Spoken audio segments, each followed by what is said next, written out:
6h07, mais uma vez, muito bom dia para você ligado aqui na TV A Crítica. Você que nos acompanha de todas as manhãs, de segunda a sábado. Nós também somos acompanhados, tem muita gente que acompanha a nossa programação pela rádio.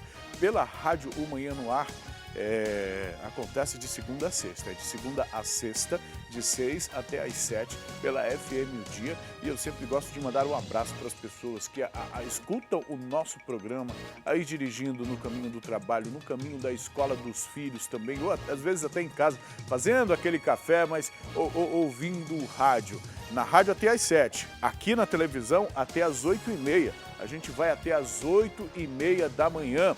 E nós estamos também na internet, nos canais de interação que você tem nas nossas redes sociais. A página do Manhã no Ar no Facebook, por exemplo, é um local onde você pode interagir e há sempre alguém monitorando as redes sociais, alguém pronto para responder o seu questionamento, para curtir o seu comentário, para interagir com você. Não apenas na nossa página, na página do Manhã no Facebook, mas também nos canais da TV A Crítica, no próprio Facebook, TV A Crítica Oficial, no Instagram, e também no Twitter. Você acompanha a nossa programação ao vivo pelo nosso aplicativo, pela Crítica Play. Coloca na tela a logomarca da Crítica Play, por favor. Você baixa este aplicativo no seu celular ou no tablet gratuitamente para Android e iOS e acompanha a nossa programação ao vivo e ainda vê as reportagens que estão em destaque. A Crítica Play é bem completo, há vários ícones, é só acessar, bem intuitivo. A nossa programação também está disponível no YouTube, na Rede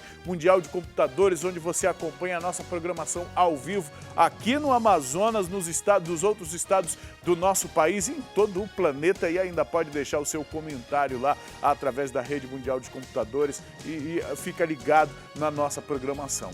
Aqui no estúdio também eu sempre trago as interações das pessoas que mandam mensagens por meio do nosso WhatsApp, 992912167, está aí na sua tela o número de telefone. Esta comunicação é melhor apenas pelo WhatsApp, não adianta ligar, mas tem alguém sempre de olho nas mensagens, pronto para responder o teu comentário, viu? Por aqui a gente segue agora com informações e começamos a edição com um noticiário policial, viu? Lá no bairro Tarumã, na zona oeste da cidade de Manaus, um corpo em avançado estado de decomposição foi encontrado numa área de mata. A causa da morte ainda é desconhecida e deve ser investigada pela Delegacia Especializada em Homicídios e Sequestros. Nós estamos aqui na estrada do Vivenda Verde, em uma área de mata de difícil acesso, no Tarumã, na zona oeste de Manaus, onde um corpo em avançado estado de decomposição foi encontrado, mais ou menos aqui nessa região. O corpo é do sexo masculino, de acordo com a perícia, e não há informações da causa da morte deste corpo ainda não identificado. Ele vai ser removido pelo Instituto Médico Legal e lá na sede do IML, na Avenida Noel Núteos, na Cidade Nova, vão tentar a identificação. Esse corpo em avançado estado de decomposição está trajando aí uma calça jeans, um sapato All-Star e aparentemente sem camisa. Aparentemente, inclusive, parece até ser um estudante. De acordo com a polícia, possivelmente, esse corpo ele foi desovado por aqui. Porque, olha, o espaço por onde se passa até chegar nele é uma clareira que foi aberta e ali é onde ele foi literalmente desovado. Esse corpo foi encontrado aí por pessoas, moradores aqui da região, que sentiram o forte odor desse cadáver que deve estar morto aí há pelo menos 3 a 4 dias. Mortes por todos os lados, por todas as zonas da cidade. Olha esse outro caso aqui, um ex-presidiário de 38 anos foi executado na garagem da casa dele, lá no bairro Cidade Nova, na Zona Norte. Segundo a polícia, pessoas que estavam em 2 carros, monitoravam a chegada dessa vítima que foi atacada. Este ex-presidiário, a vítima, foi atacada na frente da própria mulher e dos filhos. E nós estamos aqui na rua 151, na Cidade Nova, Zona Norte de Manaus, onde Marcos Paulo, de 38 anos, foi executado. De acordo com os policiais da 6ª Companhia Interativa Comunitária, pelo menos 2 carros aguardavam a vítima entrar aqui, dentro desta residência onde tudo aconteceu. Conforme a polícia, um primeiro veículo estava dando o apoio aqui do lado de fora para informar quando Marcos Paulo tivesse chegado em casa. Em seguida, um segundo veículo apareceu e os atiradores saíram de dentro dele e já foram atirando contra ele, que, segundo a família, tem passagem por tráfico de drogas. Ainda, conforme as informações repassadas aos policiais, dentro deste veículo existiam ainda a esposa de Marcos Paulo e também um casal de crianças que seriam filhos dele com essa mulher. Eles não foram atingidos, apenas o Marcos, que saía do veículo e iria retirar algumas compras de dentro deste carro quando foi atingido diversas vezes com diversos tiros. Agora, a Delegacia Especializada em Homicídios e Sequestros vai investigar este caso e as câmeras de segurança aqui da região podem ajudar a polícia a identificar esses carros, até o momento ainda não identificados. Agora, os policiais da 6ª Companhia Interativa Comunitária fazem o trabalho de segurança na área até a chegada do Departamento de Polícia Técnico-Científica, que vai estudar toda a cena do crime. A Delegacia Especializada em Homicídios e Sequestros vai investigar esse caso. Precisa investigar e, aliás, tem investigado vários casos. A gente vai trazer aqui a resolução de um outro homicídio no Tancredo Neves. Daqui a pouco a gente traz essa reportagem aqui. Mas o que me chama a atenção é o fato, essa execução próximo à família. As famílias testemunhando crimes. Porque para mim, para você, para o Rafael que fez a reportagem, para muita gente de casa, alguém deve estar dizendo assim: ah, mas é um ex-presidiário, poderia ter envolvimento com crime. Essa pode ser a percepção de alguém, mas é o pai, é o marido, é filho, é familiar de alguém. E a morte, a execução, né, uma execução sumária ocorre na frente da família. A família, inclusive, podendo ser vítima desse tipo de crime. Os motivos que estão por trás disso, a polícia ainda vai investigar. Certamente chega até os responsáveis, mas infelizmente a certeza de que o trabalho policial vai funcionar, de que essas pessoas serão identificadas, não impede que os crimes continuem acontecendo. E o pior de toda essa história, pelo menos na minha opinião, a vida de outras pessoas que estão sendo colocadas em risco, a vida de inocentes estão sendo colocadas em risco. Você que acompanha a nossa programação na TV A Crítica já viu muito destes casos. Eu mesmo já fiz reportagens em que a tentativa, lembro bem de uma tentativa de homicídio no Japim, em que o homem estava no banco de trás, mas no banco da frente havia uma mulher com uma criança de colo e que, por um milagre, as balas não atingiram tanto a mulher quanto a criança. Aliás, não atingiram a criança porque a mulher foi atingida. É assim. E daqui a pouco a gente vai trazer outras reportagens mostrando como pessoas estão sendo vítimas em relação a isso. Olha um outro caso emblemático aqui. A gente volta a falar agora sobre o homicídio registrado lá no bairro Tarumã, que deixou 5 mortos e 2 feridos nesse fim de semana. A nossa equipe de reportagem foi até o local, conversou com a polícia e com um morador da área. Lá, um vizinho chegou a afirmar que onde essas vítimas estavam era um ponto de venda de drogas. Mas será que todas essas vítimas, essas 7 pessoas, eram traficantes mesmo? Será que todos estavam envolvidos com o comércio ilegal de entorpecentes que acontecia naquela área? A gente tem a reportagem, vamos acompanhar. Uma ação criminosa que deixou a comunidade assustada.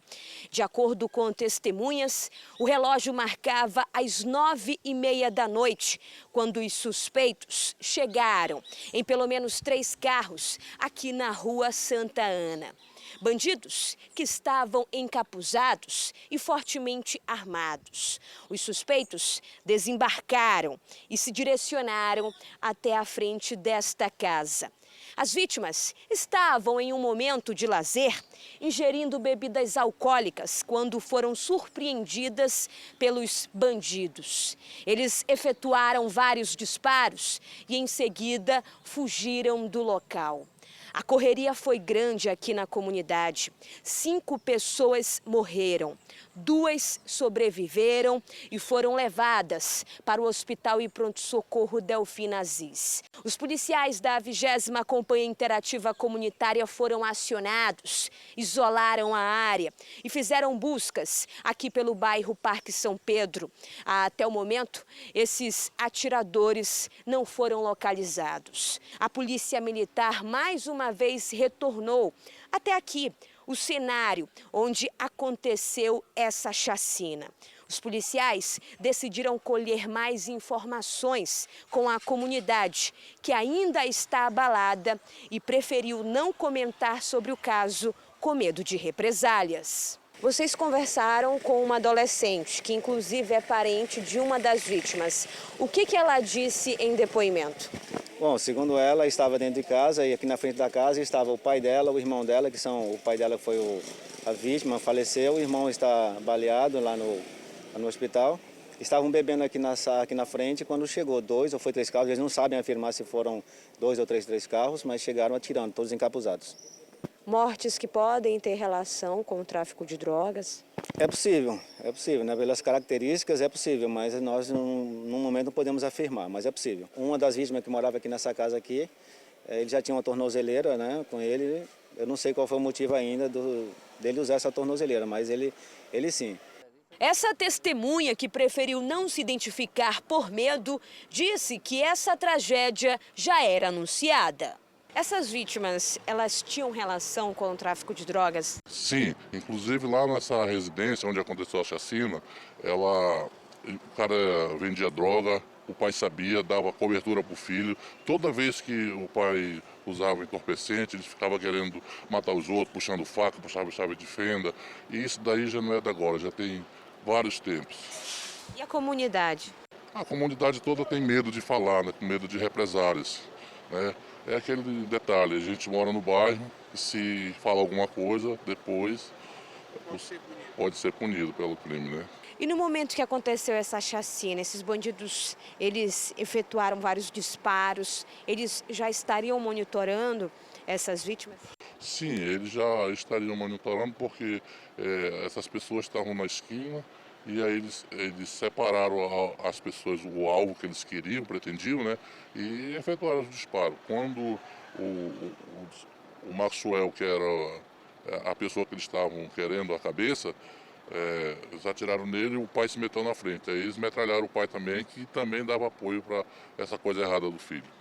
As vítimas assassinadas foram identificadas como Mário Jorge da Cunha Ramos, de 44 anos, Wendel Santos Souza, de 18 anos, José Augusto Brazão Barros, de 19 anos, Jailson Gouveia de Almeida, de 38 anos, e Afrânio Rodrigues Samir, de 20 anos, que morreu a caminho do hospital. Os outros 2 jovens, um de 22 e outro de 20 anos, que sobreviveram, não tiveram os nomes divulgados até o momento. Um deles estava usando uma tornozeleira eletrônica. Das 7 vítimas atingidas com os tiros, 4 tinham passagens pela polícia por tráfico de drogas, roubo e ameaça. O caso deve ser investigado pela Delegacia Especializada em Homicídios e Sequestros.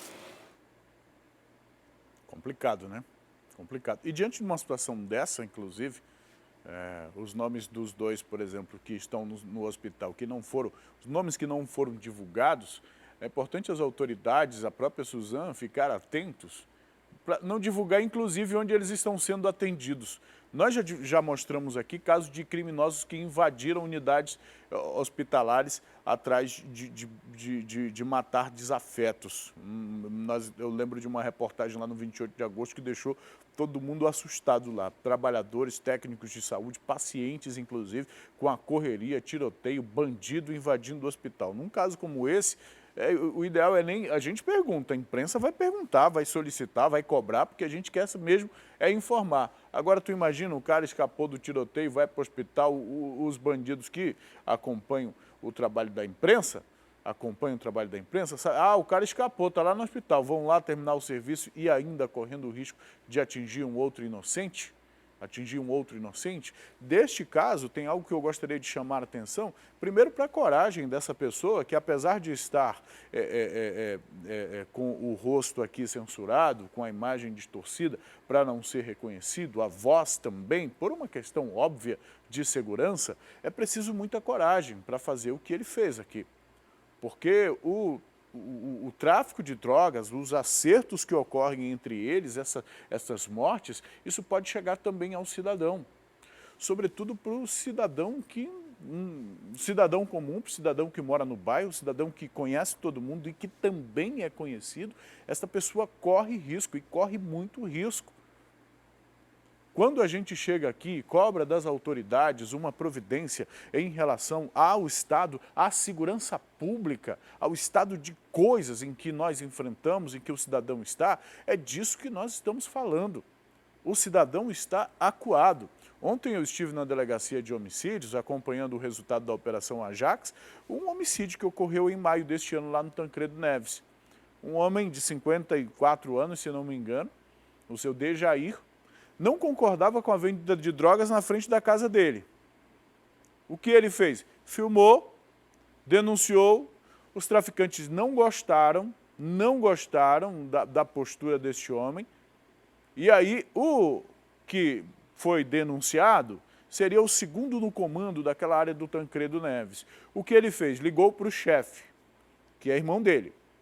Olha, tem um homem aqui que não quer deixar a gente vender a nossa droga. Eu posso acabar com ele? Não são informações minhas, não. Foi o delegado Charles Araújo que passou isso para a gente ontem na delegacia de homicídios. O chefe da quadrilha, então, deu a ordem, sim, pode executar. Agora, sabe onde estava esse chefe da quadrilha? Dentro da cadeia, dentro da unidade prisional do Puraquequara, é o que as investigações apontam. O resultado disso, o seu Dejair foi executado lá em julho deste ano, melhor dizendo, para corrigir a informação, em julho, foi executado. O executor, um homem identificado pelo nome de Gato, o segundo no comando, que pediu a autorização e que também participou do crime, foram presos. Mas e a comunidade, e a população? Como é que fica a segurança da população? Como as pessoas vão ter confiança para denunciar a atividade, o tráfico de drogas? Se essas pessoas são identificadas, a polícia faz o trabalho, prende, elas são condenadas muitas vezes, ou mesmo antes da condenação estão atrás das grades, mas lá de dentro da cadeia continuam comandando o crime, cadê a segurança do cidadão? Como o cidadão pode viver em paz? E a gente sabe, se há uma boca de fumo na rua, significa que há armas na rua, há bandidos na rua, outros crimes estão sendo realizados naquela área ou em outras áreas, e aquele local pode ser a base desse crime, e a qualquer momento, 2 carros podem chegar na comunidade e sair distribuindo balas suficientes para matar 5 pessoas, ou qualquer uma outra pessoa que aparecer pelo meio deles. Esta é a situação, viu? O que está acontecendo aí por conta dessa luta, dessa guerra, por pontos de venda, acertos de contas. A investigação vai determinar o que é. O que a gente sabe é que está acontecendo todos os dias aqui em Manaus. 6h25. Deixa eu trazer uma informação de Parintins agora. A disputa por uma mulher acabou em morte. Para você entender um pouquinho, a vítima, um homem de 46 anos, este homem foi assassinado com uma facada no coração pelo atual companheiro da ex. Deu para entender a história? Agora a polícia está procurando esse suspeito. Vamos acompanhar na reportagem. O autônomo Enéas Pereira, de 46 anos de idade, foi assassinado com um golpe de faca no coração por volta de 9 horas da noite, na rua 14 do bairro Paulo Corrêa, próximo ao campo do São Paulo, na zona sul da cidade. O suspeito do crime, identificado como Leandro, é o atual companheiro da ex-mulher do Enéas.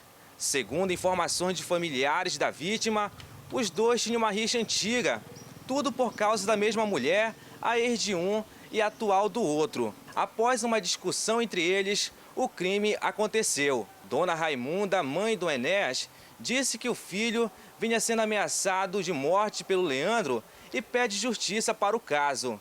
Porque ele não devia fazer um papel desse, né? Ela estava enxergando que ele tinha mulher e para que ele se meteu, entendeu?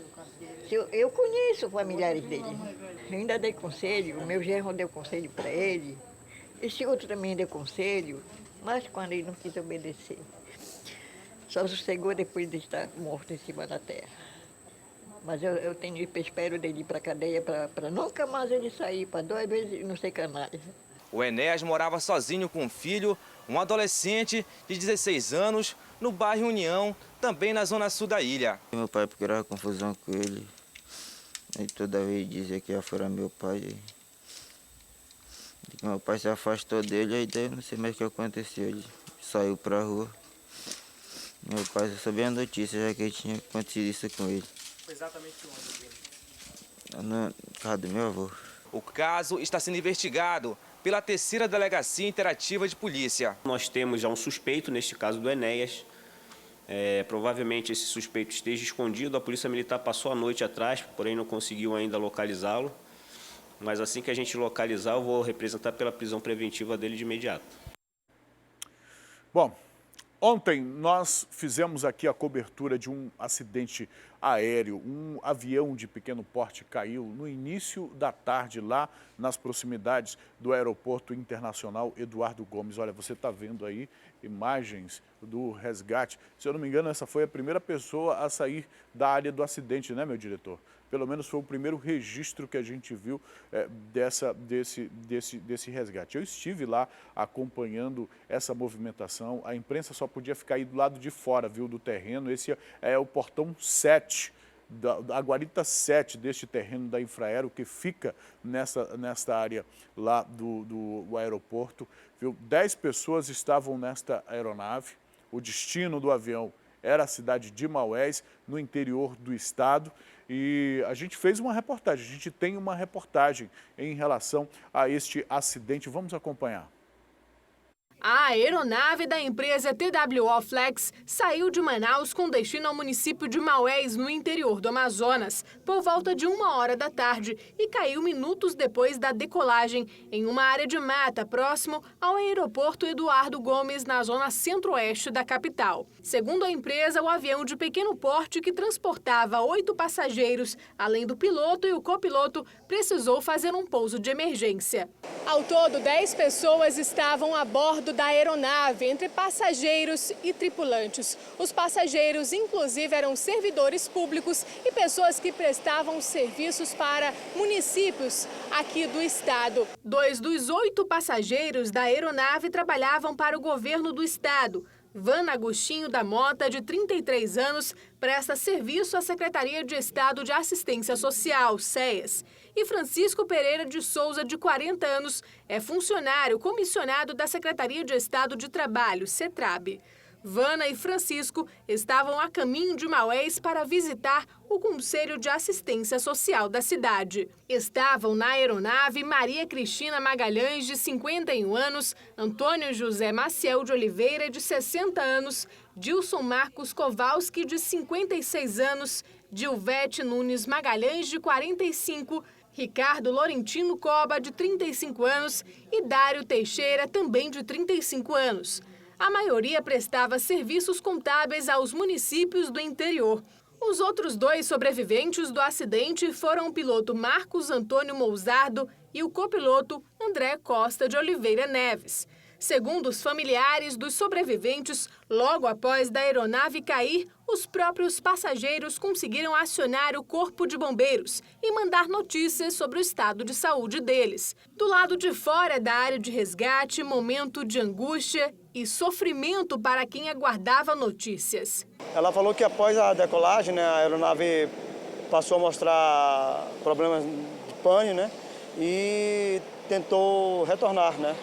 tentou retornar e acabou caindo na mata. Ela falou que tinha gente presa às ferragens. O Centro de Coordenação de Salvamento Aeronáutico da capital chegou ao local por volta de 1h20 da tarde. Um trabalho em conjunto foi montado para atender e resgatar as vítimas. Enquanto o Corpo de Bombeiros fazia as buscas via terrestre, um helicóptero do Exército sobrevoava a área para saber o ponto exato que a aeronave teria caído. Algumas vítimas já estavam fora, e outras, as duas que tivemos que tirar, estavam dentro da aeronave, presas, e houve um pouco de trabalho para poder retirar, mas deu tudo certo, deu tudo tranquilo. Após o resgate, investigadores do Seripa 7 e do órgão regional do Centro de Investigação e Prevenção de Acidentes Aeronáuticos, o CENIPA, deram início à ação para investigar a causa do acidente. Um trabalho difícil, viu? Essa aeronave do Exército, por exemplo, estava fazendo essa manobra debaixo de muita chuva, inclusive. O local onde a gente está vendo nas imagens, coloca em tela cheia, por favor, Caio, essa imagem. O local que a gente está vendo, essa foi a primeira ambulância que saiu com uma das vítimas daí. Com as vítimas daí, essas pessoas se abraçando são familiares de pessoas que estavam dentro do avião, preocupados, tristes, mas ao mesmo tempo aliviados, porque ninguém morreu neste acidente. Daqui a pouco a gente vê imagens, por exemplo, do local onde estão as ambulâncias. Então, o local do acidente foi na mata, os bombeiros tiveram que acessar a mata, atravessar esse muro para poder fazer o resgate das vítimas. Parte do suporte de salvamento, inclusive algumas vítimas foram retiradas pelo helicóptero do Exército, na utilização do helicóptero do Exército, viu? Agora eu vou conversar ao vivo com a Juliana Silva, que está lá na área aí em frente ao Aeroporto Internacional de Manaus, Eduardo Gomes, e traz para a gente informações mais atualizadas sobre o acidente, sobretudo sobre o estado de saúde destas vítimas, né, Juliana? Muito bom dia para você. Você já está ao vivo no Manhã no Ar, por favor. O que você tem de informação para a gente? Bom dia, Emanuel. Bom dia para você que nos acompanha agora no Manhã no Ar. Eu trago informações relacionadas ao quadro de saúde de todas as vítimas, né? A gente sabe que elas foram encaminhadas para o Hospital e Pronto-Socorro João Lúcio, 28 de agosto, Platão Araújo e também da Zona Norte, o Delfina Aziz. A gente começa falando sobre os dois funcionários do governo, a Vana Agostinho da Mota, de 33 anos, e também Francisco Pereira de Souza, de 40 anos. Os dois deram entrada com um quadro clínico inicial de fratura, lá no Platão Araújo. No Platão Araújo também está Maria Cristina Magalhães, de 51 anos, com suspeita de trauma no tórax e bacia, e Antônio José Maciel de Oliveira, de 60 anos, com contusão na perna esquerda. Todos os atendidos no Hospital e Pronto-Socorro Platão Araújo continuam em avaliação e vão passar aí, né, por essa avaliação mais aprofundada, né? Eles ainda não foram liberados, continuam internados no Platão Araújo. Já no Hospital e Pronto-Socorro 28 de agosto, está Dilson Marcos Kowalski, de 56 anos, com queimaduras e fratura. E Dilvete Nunes Magalhães, de 45 anos, que teve fratura na perna. Ricardo Laurentino Coba, de 35 anos, que também foi atendido no hospital 28 de agosto, deu entrada com dores na coluna e no tornozelo, mas já teve alta. Lá no Hospital e Pronto-Socorro João Lúcio está o atendimento, o piloto da aeronave, Marcos Antônio Mousardo. Ele deu entrada com fratura na perna, e Dário Teixeira, de 35 anos, que está agora em avaliação médica. Outra vítima do acidente é André Costa de Oliveira Neves. Ele está sendo atendido no Hospital Pronto-Socorro da Zona Norte, Delfina Aziz, com quadro inicial de traumatismo craniano encefálico leve. Essas são as informações de todo o boletim médico atualizado. Emanuel. Agora, Juliana, você está na frente do aeroporto. Hoje, Manaus amanheceu com uma neblina muito forte, o que inviabilizou, inclusive, pousos e decolagens no aeroporto mais cedo por conta disso. Você tem informações sobre o funcionamento, neste momento, do Aeroporto Internacional de Manaus? Tenho sim, Manuel. Por volta das 5 horas da manhã, todos os embarques eles foram cancelados, os voos foram cancelados, né, mas já retornaram a partir de agora. Os voos que foram cancelados, nós temos aqui, foi o voo 03435, ele que tinha o destino para o aeroporto de Brasília, Juscelino Kubitschek, e também o voo, passando aqui para vocês, 04691, ele que ia para Belém. Então, esses foram os voos que foram cancelados, mas agora o aeroporto já está funcionando normalmente, viu? Outra informação sobre o tempo, como vai ficar, né, durante toda essa manhã, à tarde, noite. A máxima hoje para a previsão do tempo, segundo o Centro de Previsão de Tempo e Estudos Climáticos, a máxima hoje é de 32 graus, a mínima de 22 graus. Pela manhã vai ter um sol predominante, segundo a atualização do tempo, e pela tarde e pela noite poderá ter pancadas de chuva. Emanuel. Porque, Juliana, mais uma vez, obrigado pela sua participação. Até daqui a pouco. Como a gente está falando, vamos seguir aqui falando de clima, deixa eu pedir as imagens do drone da TV A Crítica. Olha aí, o drone está ali na ponte sobre o Rio Negro, na saída de Manaus para os municípios de Iranduba, Manacapuru, os municípios da região metropolitana. E aqui a gente consegue perceber um pouco de como está esse nevoeiro por sobre a capital amazonense, como amanhecemos nesta terça-feira aqui na capital, muita neblina. Isso faz com que, inclusive, no aeroporto, o aeroporto já está aberto, né? Ele ficou fechado, como a Juliana falou para a gente, ele chegou a ser fechado hoje, agora ele está aberto, no entanto, está operando por aparelhos. Ou seja, o funcionamento do aeroporto, as aeronaves, os pousos e decolagens estão sendo orientados por aparelhos justamente por isso aqui. A gente percebe que a visibilidade é pouco mais de 1 quilômetro, né, meu diretor? Eu acho que não chega a 1 quilômetro de visibilidade. Imagina pousar uma aeronave nessas condições climáticas apenas com o equipamento de segurança. Agora, até para o motorista é complicado isso aqui, olha, até para quem está pegando a estrada, a gente que veio para a TV mais cedo, eu cheguei à TV aqui junto com o Bruno, e ele estava preocupado, meu Deus, o que é isso, né? O Bruno é sempre muito sensível e ele observou isso e inclusive, nós temos ainda neste momento em Manaus esta imagem do drone da TV A Crítica que o Alex está trazendo para a gente, é a imagem da ponte sobre o Rio Negro. Sequer a gente consegue ver a outra margem do Rio Negro. O Alex agora faz essa panorâmica para a gente, para ver o que a gente consegue ver dos céus da capital amazonense a partir da zona oeste da cidade. O drone está sobrevoando a Compensa, ali na zona oeste da cidade, e olha, Manaus amanheceu assim.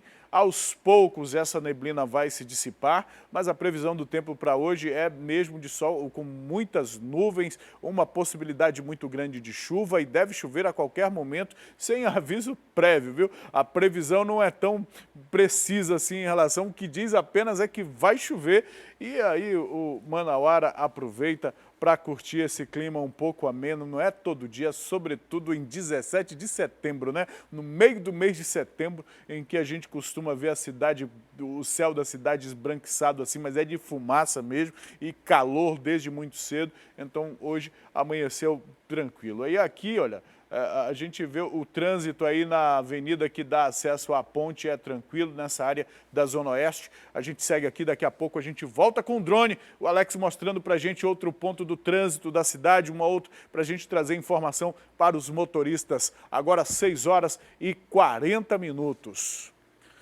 Deixa eu seguir aqui no estúdio com informação, eu volto para o noticiário policial. Um jovem de 28 anos foi encontrado morto em um igarapé, lá no bairro Educandos, na zona sul da capital. A gente faz a volta nas zonas da cidade, né? Vai na zona norte, vai na zona oeste, falando de crimes e acaba voltando sempre para a zona sul. É impressionante isso, viu? Essa vítima apresentava marcas de tiros na cabeça e um corte no pescoço. O homem teria sido sequestrado por membros de um grupo criminoso e estaria desaparecido desde então. A vítima foi identificada como José Estélio Franco Neri, de 28 anos.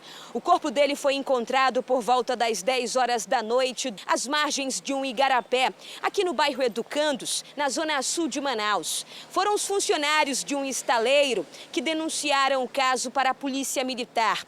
Os policiais da 2ª Companhia Interativa Comunitária isolaram a área.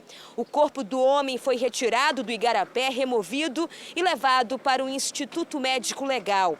De acordo com o Departamento de Polícia Técnico-Científica, José foi assassinado com 3 tiros na região da cabeça e esfaqueado diversas vezes pelos bandidos. Ele foi atingido com golpes no pescoço, em um dos braços e nas costas.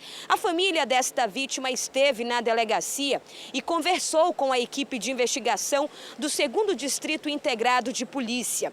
A informação que foi repassada é que José foi sequestrado na última sexta-feira por bandidos, lá no bairro Santa Luzia, também na zona sul de Manaus. A polícia acredita que esse homem tenha sido torturado por membros de uma facção criminosa que atuam aqui no estado com a venda de entorpecentes. Até o momento não se sabe o que teria ocasionado a morte desse homem de 28 anos. O caso deve ser elucidado a partir de agora pela Delegacia Especializada em Homicídios e Sequestros.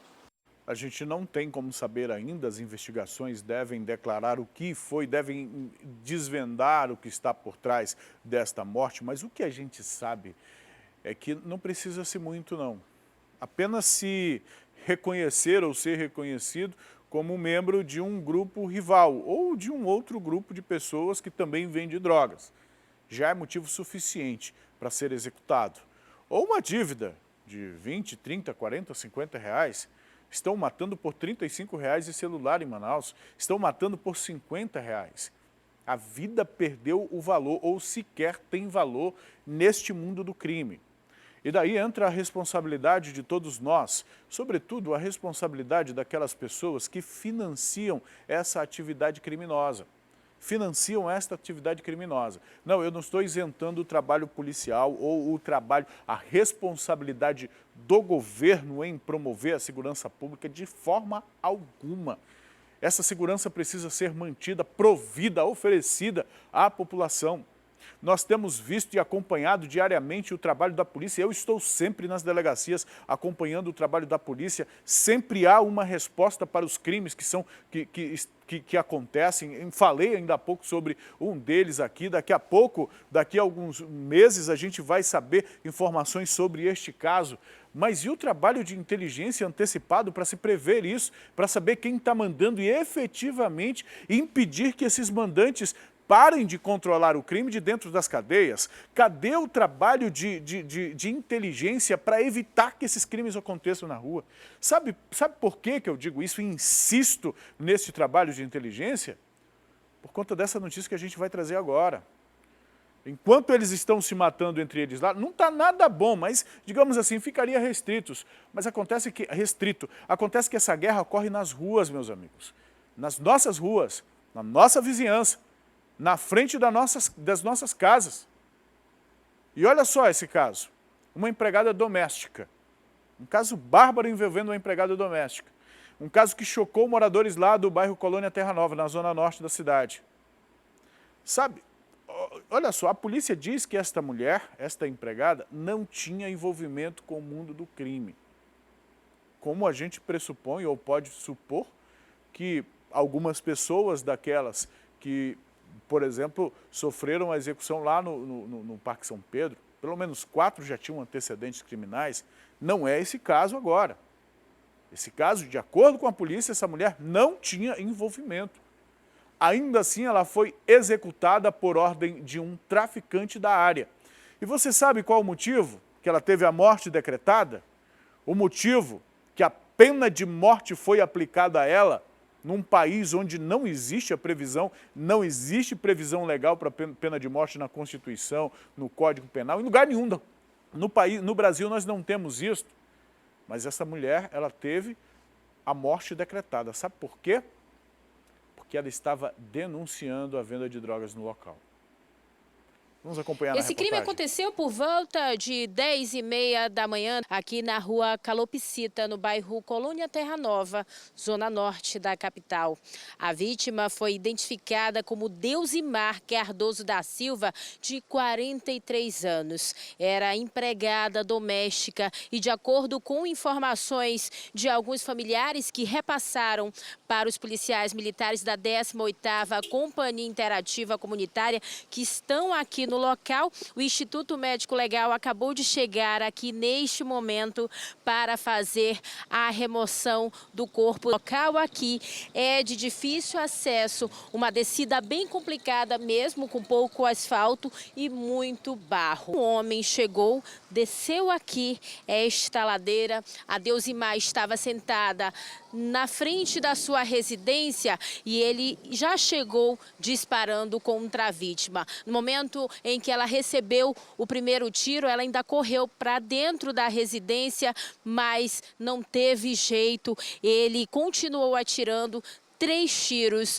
um fatal que atingiu o peito dessa vítima. De acordo com alguns vizinhos aqui da área que não quiseram gravar entrevista, a Deusimar era empregada doméstica, uma boa pessoa de boa índole. Os filhos dela e nem ela tinham envolvimento com o tráfico de drogas, mas, de acordo com os familiares, repassaram aos policiais que a Deusimar estava sendo prometida aí possivelmente por alguns traficantes aqui da área que achavam que a Deusimar estaria denunciando o tráfico. Não, o que nós fizemos levantamento de imediato aí foi que, segundo os familiares, né, ela não tem envolvimento nenhum, tanto ela como os filhos não têm envolvimento com o tráfico de droga. Porém, o que informaram aí é que devido a várias vezes que a polícia desceu aqui, fazendo incursões, né, aí os traficantes da localidade estavam se sentindo incomodados e estavam achando que era ela que estava denunciando. Pode ter sido isso a motivação desse crime? Pode ter sido isso aí. O filho da mesma aí que estava aí disse que só estava ele e parece que um primo, disse que só era um indivíduo que veio a pé. Ele era magro, aproximadamente 1,70 m, segundo estava usando boné com uma camisa de manga comprida cinza, mas falou que era só um que veio a pé, nada de 2, 3. Tem nem algum suspeito de quem seria essa pessoa? Alguém consegue identificá-lo? Querida, nós não temos, né? Alguém da sociedade, vamos esperar a colaboração da sociedade para ligar para o Linha Direta, né? Para nos dar mais informações, para nós podermos cair em campo em cima desse indivíduo aí.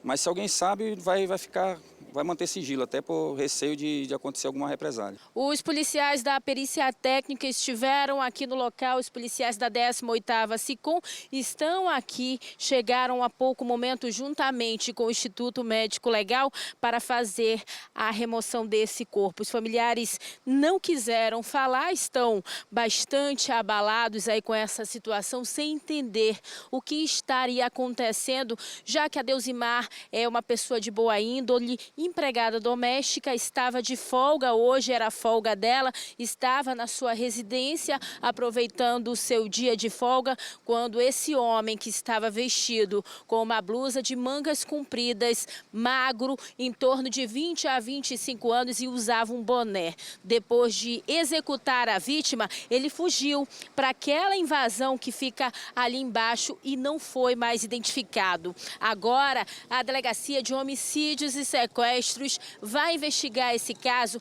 e tentar identificar esse suspeito de ter assassinado a Deusimar Cardoso da Silva, de 43 anos, que deixou 4 filhos e uma neta. Estava lá em casa, quando eu cheguei lá, minha mãe pegou e disse que minha tia tinha sofrido 3 balas no peito. E no caso, eu peguei, me arrumei e vim. Quando eu estava vindo, a mamãe já estava saindo chorando, dizendo que ela estava jogada no chão, com um tiro no peito. Estava, de fato, toda sanguentada. Cheguei aqui, o meu primo pegou e disse que ele foi lá dentro, ela ficou lá na frente. Foi que chegaram 3 caras fazendo disparo. Um fez o disparo nela.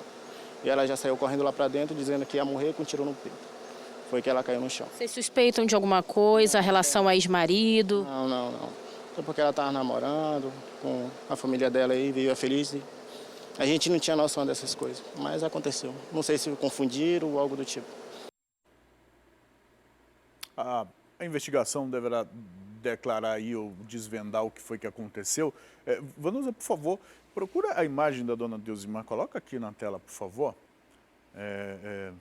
a imagem dessa senhora, a primeira informação é de que ela não tem relação com o crime. Morreu por quê? Aqui, ó, a imagem da dona Deusimar. Ela representa qualquer um de nós. Ela representa todos os cidadãos desta cidade e das cidades do interior deste estado que moram próximo a locais onde ocorre a venda de entorpecente. A dona Deusimar representa todas as pessoas que vivem sob a lei do silêncio, a lei de ter que fechar os olhos, de ter que fechar os ouvidos, tampar os ouvidos, de ficar mudo, por conta da autoridade que se impõe, a autoridade que o crime impõe às comunidades e nas comunidades. Quem quebra com este silêncio tem este fim. Assim como a dona Deusimar, o caso que eu comentei mais cedo do seu Dejaí lá do Tancredo Neves, que em julho também perdeu a vida porque denunciou.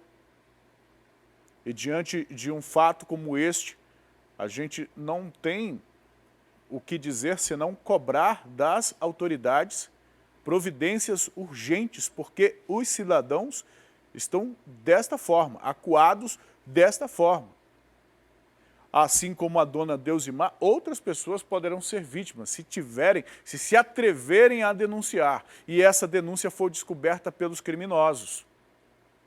Veja que a nossa equipe de reportagem foi até o local. Coloca as imagens, por favor, Vanusa. Olha, foi até o local e ninguém quis falar. As pessoas viram, nas comunidades as pessoas sabem do que acontece. Mas ninguém quer falar, ninguém quer se comprometer. E não é porque não quer se comprometer. E não é porque não gostassem da dona Deusimar. E não é porque os vizinhos vivem em briga. Não é por isso não, é por puro medo.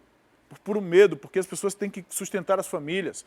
Têm que continuar trabalhando. Apesar do crime, apesar da bandidagem, as pessoas precisam continuar vivendo. E a vida é o bem mais importante que nós temos. Infelizmente, ela foi tirada da dona Deusimar. Ela não tem mais oportunidade para nada. Ela não tem mais direito algum, porque foi tirado dela o bem mais precioso que ela tinha. Foi tirado dela e ela, obviamente, retirada da sua família. Desta forma, retirada por conta do poder que o crime organizado ou que esse crime que tenta se organizar e que está instalado, organizado ou não, está instalado nas comunidades. Nós não podemos permitir que isso continue acontecendo, nós não podemos concordar, nós não podemos ser coniventes, nós não podemos ficar calados. E é por isso que a gente traz essas reportagens, é por isso que a gente traz esse assunto, e é por isso que a gente cobra das autoridades uma providência para que a população tenha um pouco de tranquilidade, no mínimo. Deixa eu fazer uma pausa aqui no noticiário policial um instante. Vamos falar que a gente está recebendo uma informação que há uma redução na frota do transporte coletivo da cidade de Manaus. A nossa produção está entrando em contato com o sindicato, na verdade com os sindicatos, entrando em contato com os sindicatos para tentar entender o que é, porque afinal de contas hoje é terça-feira, não é feriado. Apesar do dia ter amanhecido assim nublado, né, um clima gostoso, vontade de ficar em casa embrulhado embaixo de um lençol, tomando um cafezinho quente ou dormindo mesmo, deu vontade. Fala a verdade, meu diretor, você hoje deu aquela preguicinha para sair de casa, né? Eu sei que tinha uns colegas meus aqui na TV que estavam com cara de sono, aquela preguicinha bacana, boa, esse friozinho é difícil de a gente sentir por aqui. Mas as pessoas têm que ir para o trabalho, as pessoas têm que ir para a escola, as pessoas têm que fazer a vida. E está confirmado. Redução no transporte coletivo. Redução na frota do transporte coletivo. Será que é fruto dessa intervenção? Ou será que já é mais um protesto? Enfim, a gente ainda não tem essa informação. O que está confirmado é essa redução. Agora, meu diretor, ontem houve redução também? Ontem teve o início de um movimento assim, ontem, segunda-feira, a gente viu como o trânsito estava. Na segunda-feira a cidade volta a funcionar, né? O comércio, as atividades, as escolas, os estudantes, tudo mais. E aí, terça-feira, no dia seguinte em que a vida continua, mais uma redução, é necessário que haja uma explicação. A gente vai atrás dessas respostas e ainda na edição de hoje a gente traz alguma informação para você sobre o que é que está por trás dessa redução na frota do transporte coletivo. A gente fala agora de um caso inusitado. Um homem foi preso lá no bairro Dom Pedro, trazendo uma farda do Exército e portando uma arma de fogo. Para saber mais detalhes desta ocorrência, eu vou conversar com a Tamires Claire, já está posicionada aqui. Olha o sol forte aí atrás da Tamires. Muito bom dia, Tamires, para você. Como é que a polícia chegou até esse suspeito? Explica aí para a gente sobre essa farda, sobre essa arma, por favor. Oi, Manuel, bom dia para você, bom dia a todos que nos acompanham. Olha, o que aconteceu foi o seguinte, esse suspeito, essa pessoa que estava com uma farda do Exército, inclusive toda montada, isso não pode, né? Ele estava em frente a uma distribuidora quando um grupo de policiais militares passou e o viu. E chamou a atenção desse grupo de militares, militares do Exército, não eram policiais militares. Eles viram que esse rapaz estava com a farda do Exército, mas estava com um boné preto, o que não compõe, né, a farda do Exército. E aí eles acharam isso já estranho, até porque quando você está com a farda do Exército, você tem que estar com a farda completa, você não pode desrespeitar essa farda, né, tem que estar realmente com todo o aparato adequado, da forma que tem que ser, e isso chamou a atenção e aí foi quando eles realmente foram lá conversar com esse rapaz e viram que ele nem fazia parte, né, do Exército, ele não estava realmente dentro da corporação. Essa informação foi confirmada também pelo Comando Militar da Amazônia em nota, que disse inclusive que já está apurando para saber realmente o que aconteceu ali, quem é essa pessoa e por que ele estava trajando o uniforme do Exército de maneira irregular, já que ele nem faz parte da corporação. Agora é importante a gente dizer que, como eu estava dizendo, o uniforme do Exército ele tem uma forma adequada para ser usada. Então, se você desrespeita, você já está infringindo o Código Penal Militar. Então, só pelo fato de ele estar com o boné, já era considerado um crime militar. E como ele é civil, é ainda um outro problema. E um problema maior ainda, porque ele estava com uma pistola e não tem autorização para estar armado. Então, tudo isso contou contra ele. Ele foi para o 12º Distrito Integrado de Polícia e aí tem essa possibilidade de ele responder por esse crime que consta, né, no Código Penal Militar. Tem ainda a possibilidade de ele responder por outro crime civil, que é a falsidade ideológica, e ainda pelo porte de armas. E o que ele disse ali para depois, quando chegou a Polícia Militar, foi que ele tinha uma simpatia pela farda. Agora, essa simpatia acabou realmente custando um pouco mais caro. A forma que ele tentou prestar essa homenagem para o Exército vai dar uma boa dor de cabeça para ele, né, Manuel? Exatamente, Tamires. Enquanto você está falando aí, Tamires, eu estou vendo aqui a fotografia do Capitão Marques, está na farda, inclusive. Capitão, é isso mesmo, né, diretor? Deixa eu trocar a foto aqui, que na outra fotografia... Aí, olha, dá pause nessa foto aí, por favor, Vanusa, para mim. Olha, Capitão F. Marques. Podia ser, né? Podia ser mesmo uma forma de querer homenagear o Exército ou uma forma de andar com uma arma na cintura sem chamar atenção, né? Pode ser isso. Talvez até se disfarçar para cometer algum crime, alguma outra coisa.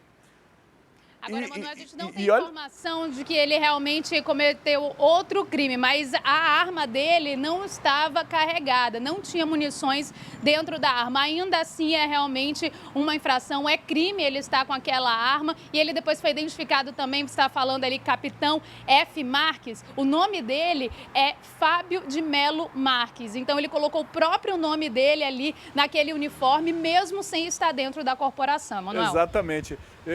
E assim, ele não quer ser cabo, não quer ser soldado, é logo capitão, né? Que é logo uma patente alta. Eu tô rindo aqui, a gente bota aqui um pouco até de ironia, mas é uma situação séria. Nós estamos com um cidadão nas ruas da cidade, utilizando a farda como se fosse um oficial do Exército, de uma corporação militar, com uma arma ilegal na cintura. Isto chamou a atenção de quem de fato é da corporação, que honra a corporação e que conhece o fardamento, que conhece a maneira correta de se andar, de se estar trajado, enfim, vai ter que responder por isso. Agora, Tamires, você tem informação sobre outros casos registrados na área policial também, né? Traz pra gente, por favor.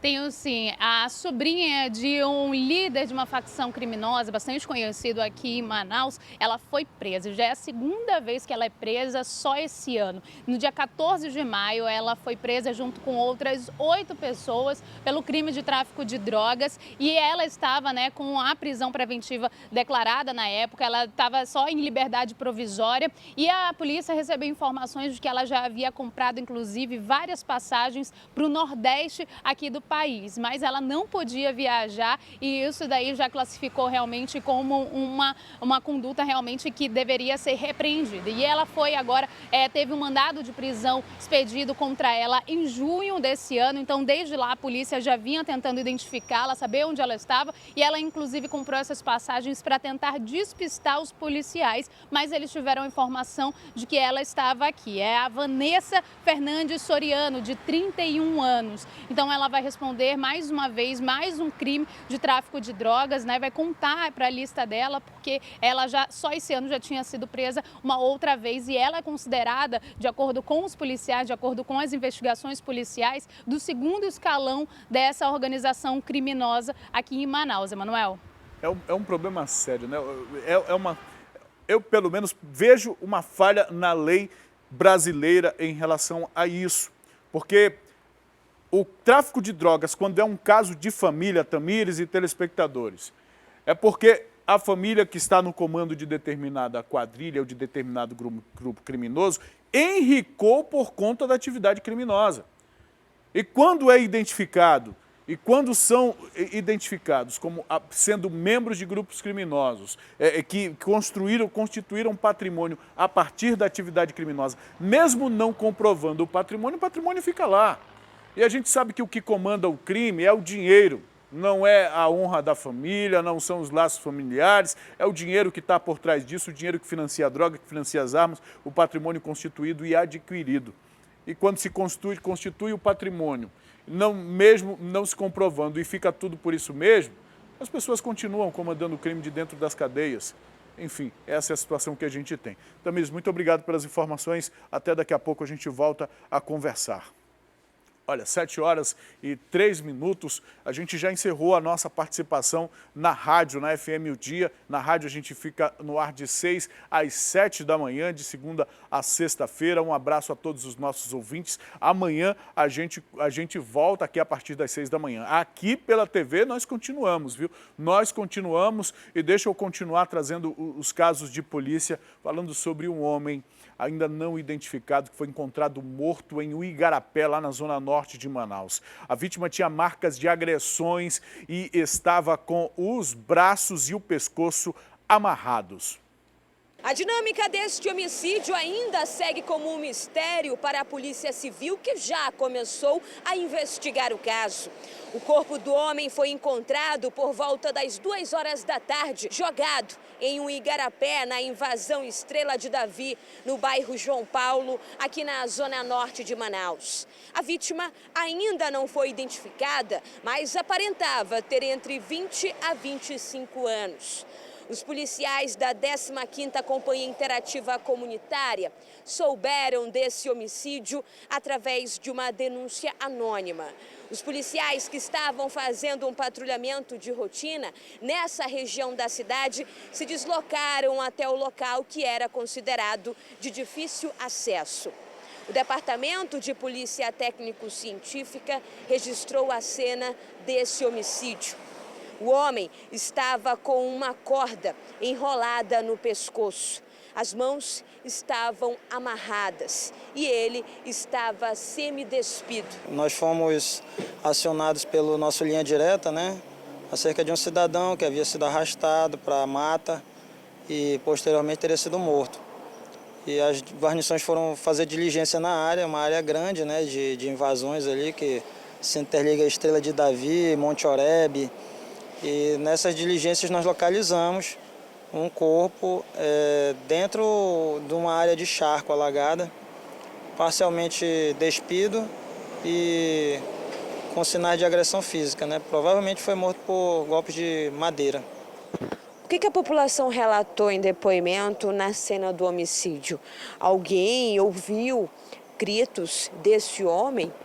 Não, ninguém ouviu nenhum tipo de grito, ninguém viu nada, mesmo sendo na luz do dia, né?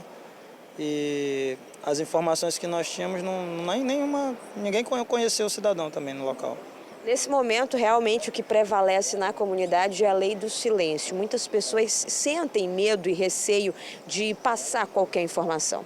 Sim, eles têm certeza, pelo menos eles acreditam assim, né, que se falarem com a polícia podem sofrer represálias posteriormente. Já se sabe o que teria ocasionado essa morte ou isso ainda não foi informado para vocês? Existem suspeitas assim que a Polícia Civil está averiguando, né? Mas certeza não havia não. Não há nenhuma não. Agora só a Polícia Civil para desvendar o mistério do homicídio. Exatamente. Ainda não se sabe o que teria ocasionado esse crime, mas os policiais militares notaram uma tatuagem no braço esquerdo desse homem com a seguinte frase: Arinelson Vida Louca. Não se sabe se esse é o nome da vítima. O caso agora deve ser elucidado pela Delegacia Especializada em Homicídios e Sequestros. O corpo do homem foi removido e levado para o Instituto Médico Legal. A gente já mostrou aqui aquele outro lado do Igarapé do Educandos. Agora esse outro aí, no outro Igarapé, na outra área de charco, ali na zona norte da cidade. E adivinha, você consegue adivinhar a próxima reportagem? Pois é, o corpo de um homem de 23 anos foi encontrado em uma área de difícil acesso na comunidade Gustavo Nascimento, também na zona norte aqui da cidade. A vítima era foragida do regime semiaberto.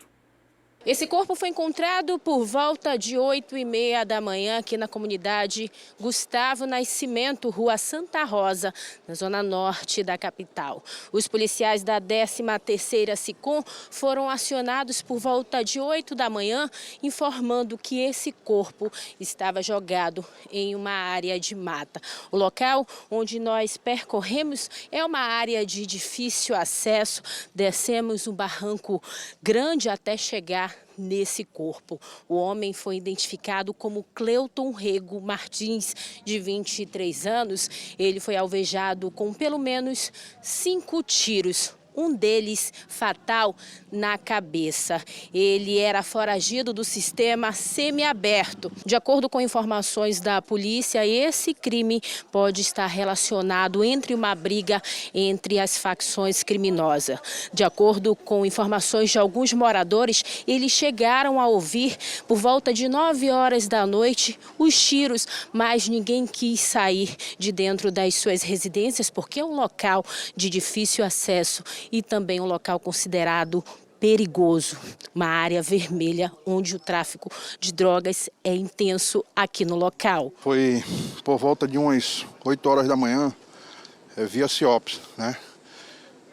Foi acionada a viatura da 13ª SICOM e a viatura deslocou até o local e constatou o encontro desse cadáver aí. No caso, ele era foragido do semiaberto. Pode ser uma briga entre as facções criminosas, tenente aqui da área, já que é uma área de difícil acesso e também considerada uma área vermelha? Positivo, tem essa hipótese, né? Tem essa informação que esse elemento era foragido e essa área aqui é uma área vermelha, crítica, né? E tem essa possibilidade. Não nos foi passada essa informação, né? Que foi visto alguém. O que foi nos repassado foi que, como vocês constataram, existem 2 residências lá no local e as pessoas que moram lá só ouviram os tiros, não abriram as portas, né, até por medo, né? E ao acordarem de manhã, verificaram esse cidadão lá morto, né? Cleuton Rego Martins, de 23 anos, foi assassinado em uma área de mata, mas pela manhã a população, junto com os familiares, arrastaram o corpo de Cleuton para uma área onde estaria mais limpa, justamente para facilitar a retirada do corpo pelo Instituto Médico Legal. Alguns moradores que não quiseram gravar entrevista informaram que o Cleuton teria entrado no mundo do crime depois de ter conhecido uma ex-mulher que levou ele para esse mundo. O Instituto Médico Legal fez a remoção do corpo do local de difícil acesso. Os policiais da 13ª SICOM fizeram ali no local uma cobertura, já que é uma área bastante perigosa. Nossa equipe de reportagem chegou a ser ameaçada ali no local, justamente para que nós não fizéssemos o nosso trabalho ali junto da remoção do corpo. A Delegacia de Homicídios e Sequestros vai investigar esse caso. Precisa investigar mesmo. E aqui a gente tem um sintoma que acontece do que acontece aqui em Manaus, não apenas nesta área aqui não, mas em todas as áreas onde há ocupações. Porque assim como há famílias que ocupam, que invadem terrenos, porque não tem uma outra alternativa, a única alternativa de moradia, e fazem isso por necessidade, há pessoas que se infiltram, criminosos que se infiltram nessas áreas de ocupação e por conta do difícil acesso, não entra. Como é que a viatura... As pessoas tiveram que carregar o corpo para colocar na viatura do Instituto Médico Legal, porque não há possibilidade, assim como não há possibilidade do IML entrar, não há possibilidade da polícia entrar e fazer o patrulhamento. E nessas áreas isoladas, os criminosos é quem mandam e desmandam. A gente acabou de ouvir a declaração da Meixa Piama aí, da repórter, como a equipe foi tratada, rechaçada. E não é cidadão de bem, porque cidadão de bem não tem medo do trabalho da imprensa. Bandido não gosta do trabalho da imprensa.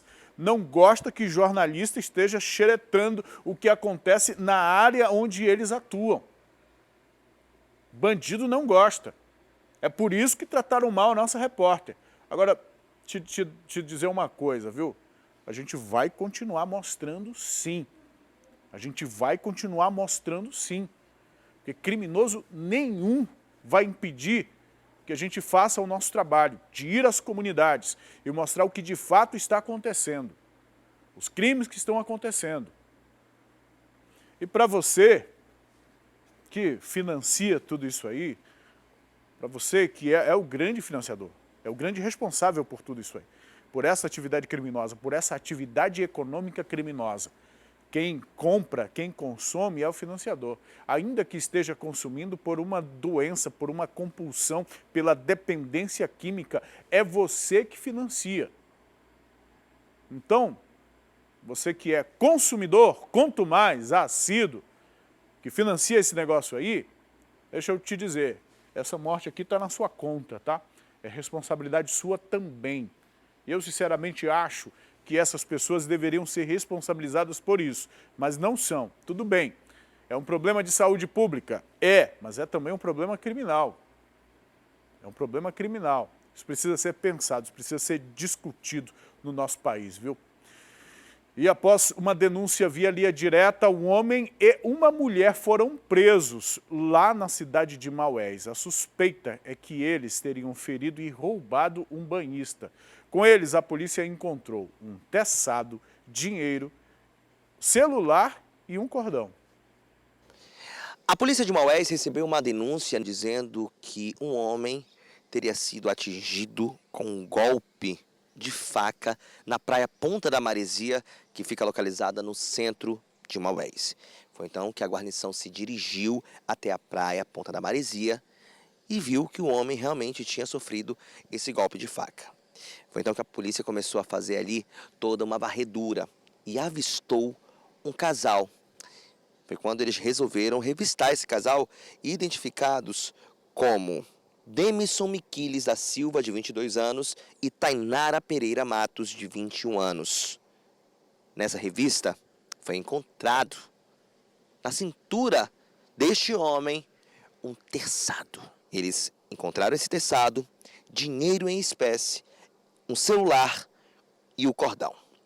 Os dois não apresentaram nenhuma resistência à polícia durante a prisão. Eles foram encaminhados até a delegacia da cidade, onde vão ter que prestar depoimento e, com certeza, pagar pelo que eles fizeram. O homem foi encaminhado à unidade hospitalar e o estado de saúde dele ainda não foi divulgado. Agora, coloca para mim as imagens do drone da TV A Crítica, porque tem operação da Secretaria de Segurança Pública. É a Operação Cruzada, que ocorre em bairros da Zona Sul da cidade. Ela deflagrou essa operação hoje pela manhã. Mais de 300 policiais civis e militares estão cumprindo mandados de prisão, busca e apreensão relacionados ao crime de tráfico de drogas contra suspeitos envolvidos com organizações criminosas. E olha, em 12 bairros da região. Esses 300 policiais, essa estrutura da polícia estará em 12 bairros da região cumprindo esses mandados.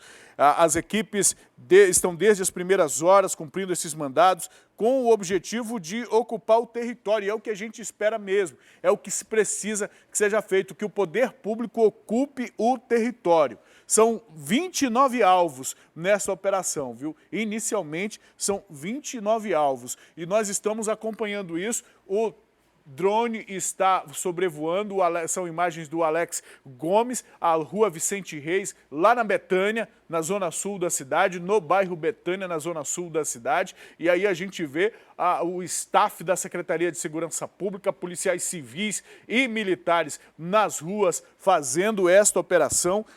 Inicialmente são 29 alvos, portanto devem ser 29 mandados de prisão, busca e apreensão também. E está lá a participação de todos os comandantes das forças policiais aqui, Polícia Civil, Polícia Militar, do Sistema de Segurança Pública também, até do Departamento de Trânsito. É uma operação integrada, está participando desta operação, além também do Departamento Integrado de Operações Aéreas, o DIOA, né, com apoio da aeronave do DIOA e do Departamento de Polícia Técnico-Científica, o Corpo de Bombeiros. Esse é o staff da Segurança Pública que está na zona sul da cidade, cumprindo esses mandados aí, realizando esta operação. Por que é importante o cumprimento destes mandados? Porque quando a polícia apresenta o pedido de um mandado para a Justiça, tem algum relato, já há alguma base clara de que há um crime, a possibilidade de um crime em andamento, para que o juiz possa decretar o mandado. Uma vez decretado o mandado de busca e apreensão, por exemplo, a polícia tem autorização para entrar na casa de suspeitos ou locais onde há suspeita de comercialização de drogas. Por exemplo, comercialização não, porque comercialização é uma palavra que se usa para atividade ilícita, não. É venda de droga mesmo, boca de fumo.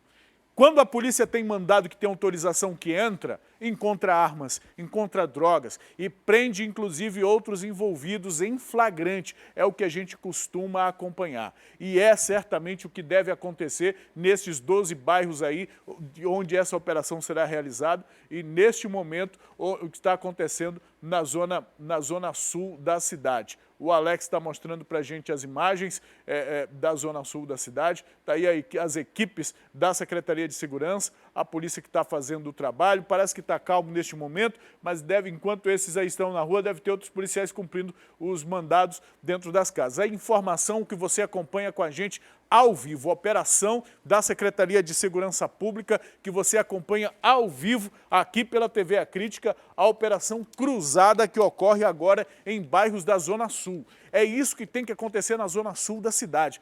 Polícia na rua e não bandido atirando em bandido, e não criminoso fazendo a população refém, e não cidadãos sendo mortos porque denunciam o crime, e não a população com medo de sair de casa. É isso que tem que acontecer, e não só na Zona Sul, na Zona Norte, em todas as zonas, porque agora os acertos de contas, essa guerra está acontecendo em toda a cidade de Manaus, e é necessário que esses suspeitos sejam identificados, e identificados desta forma, viu? É a denúncia que leva a polícia até os locais para cumprir os mandados. A gente vai seguir acompanhando essa operação e trazendo mais informações para você a qualquer momento, logo nós tenhamos essas informações, viu? 7h20. A onda de insegurança que assola a cidade vem preocupando moradores lá do bairro Raiz.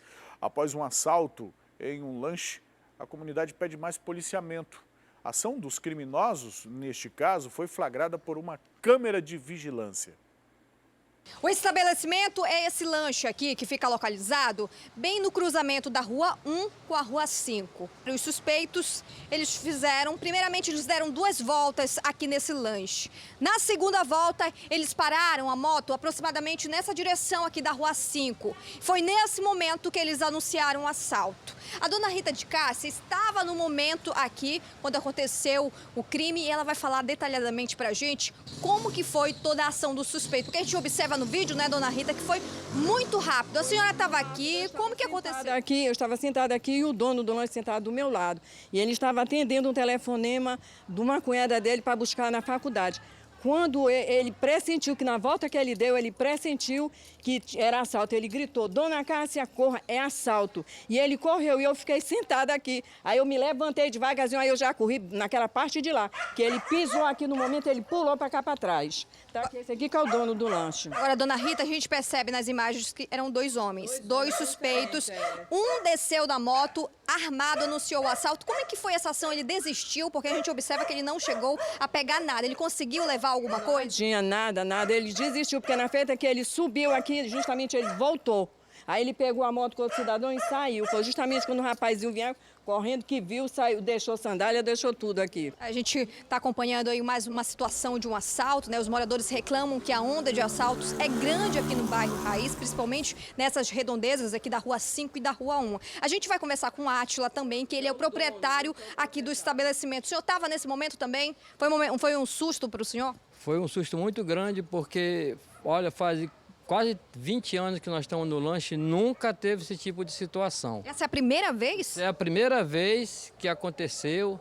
Eu acho que talvez por causa que eu estava com o celular muito exposto também, e eles passaram. Só que fora isso, já teve assalto de dia de roubo de carro, assaltaram a vizinha lá, pleno dia, assaltaram, botaram a arma na cabeça dela, levaram o carro.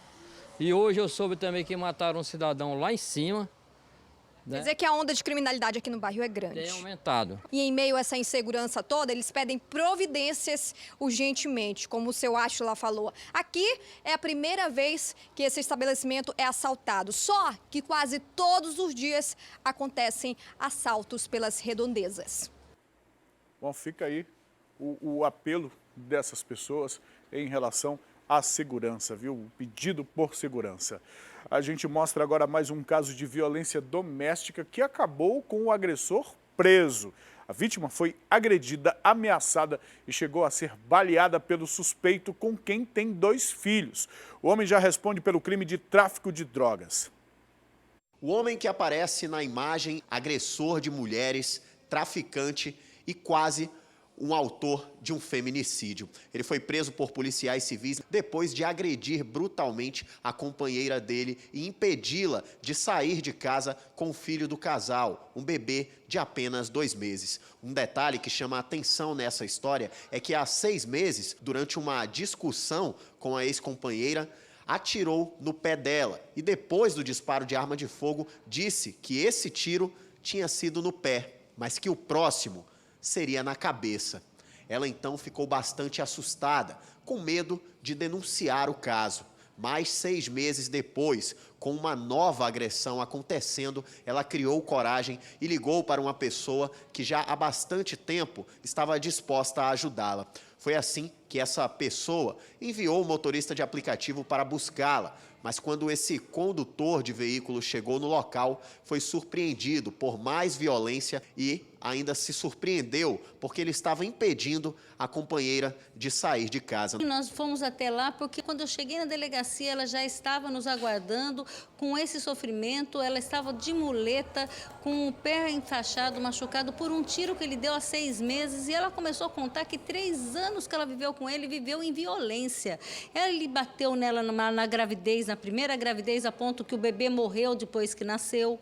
Ela tem marcas de coronhadas na cabeça que ele batia nela, esse tiro no pé, e ele humilhou, ele expulsou ela de casa, não deixou ela levar o próprio bebê de 2 meses que mama no peito, e além de tudo, na frente do motorista de aplicativo, ele deu 5 murros na barriga dela. No mesmo momento, nossa equipe de investigação foi com ela até lá para ver se dava para pegá-lo, se ele estivesse lá, ele ainda estaria em flagrante, que foi no momento que nós começamos a perseguição. Ele estava lá com a criança esfomeada. Quando ela viu a mãe, tem 2 meses, mamou tanto, porque ela estava morrendo de fome, não sei como passou essa noite essa criança.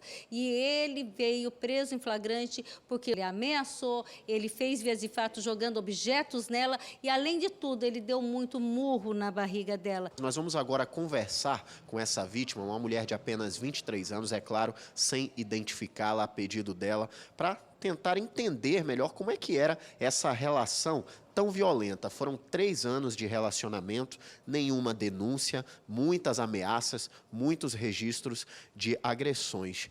Por que você nunca denunciou o Luan? Porque eu sempre tive medo. Eu não quis denunciar não ele. Você se arrepende de ter se relacionado com ele um dia? Não me arrependo, porque eu tive 2 filhos e foi fruto do nosso amor. Me arrependo uma parte, mas pelos filhos não, né? Fica então o relato de uma vítima de violência doméstica que por 3 anos conviveu com um agressor dentro da própria casa. Bom, é bom que o desfecho dessa história é esse, não é outro, que poderia ter culminado de fato num feminicídio, como o Alisson Mota trouxe pra gente a informação aí, viu? Vamos fazer um intervalo? Daqui a pouco, depois do intervalo, eu trago as informações sobre essa paralisação do transporte coletivo, viu? Agora já não é mais paralisação de parte do transporte coletivo. Eu trago essas informações apuradas, completinhas para você daqui a pouco, depois do intervalo. Não sai daí, viu? Fica com a gente.